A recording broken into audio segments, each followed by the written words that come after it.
We support at-risk youth in San Diego's inner city neighborhoods with unique curriculum and after-school programs to keep kids engaged and the attendance high. Okay. Yeah. Awesome. How did you become a board member and get involved specifically?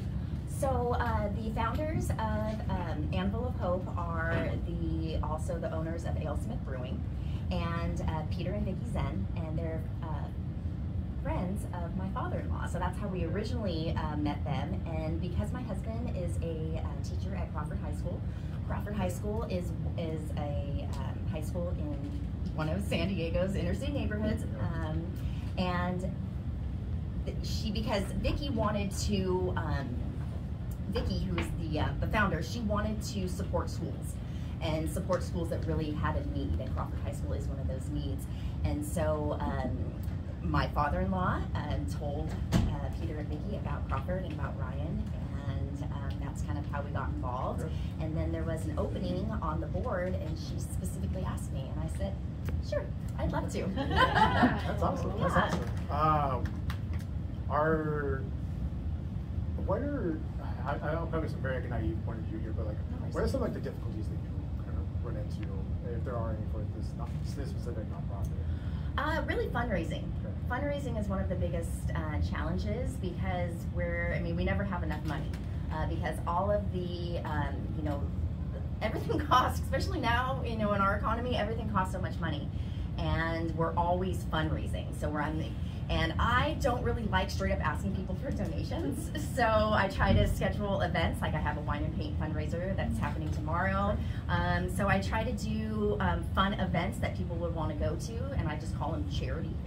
Like, charity wine and paint, a charity car wash, a charity dog wash, to try to get money into our organization. So I would say that is one of the biggest obstacles we face. Do you have I'm curious, almost like creative one where you're like, because like dog wash is pretty out there, but is there anyone where you're like, oh my gosh, well, I'm trying to plan a concert series at AleSmith Brewing. It's going to be a Tuesday night concert series. And so what I'm doing is that I've got on TikTok, which I absolutely hate, I will admit. It's a platform because I always try to get all the high school kids, and when I'm a high school teacher, and I'm like, get off your cell phones, get off TikTok, because they're always on TikTok. But now I'm on TikTok. I'm trying to find new bands, up and coming bands that would want to play for free at AleSmith, and then just ask for donations, or charge like a $5 cover to have people come in. So that's kind of an off the wall thing. I'm trying to implement that in 2025. So fingers crossed, guys. Yeah, awesome. Yes, please. Yes, please. It's kind of in the same vein. Any previous charity events you've done that surprised you in a positive way, like, oh my god, we had some huge turnouts, like maybe it was unexpected, or just something that was just absolutely gratifying for you? Well, let me see. One that I was kind of the hostess for was one back in August. It was kind of like on the same lane as a charity concert, but we had a friend of Peter's is in a band called The Voices, and they volunteered their time. So they gave a free concert in the Barrel Room of AleSmith.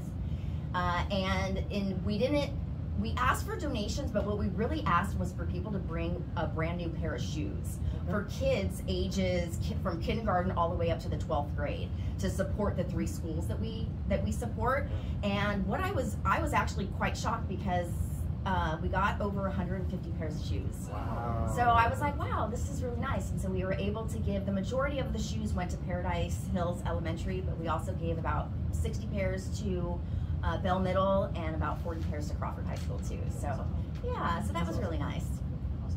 Awesome. I think that will do us for right now. We'll go ahead and sit down, and then we'll cool. bring you back up with Okay, cool. Thank you.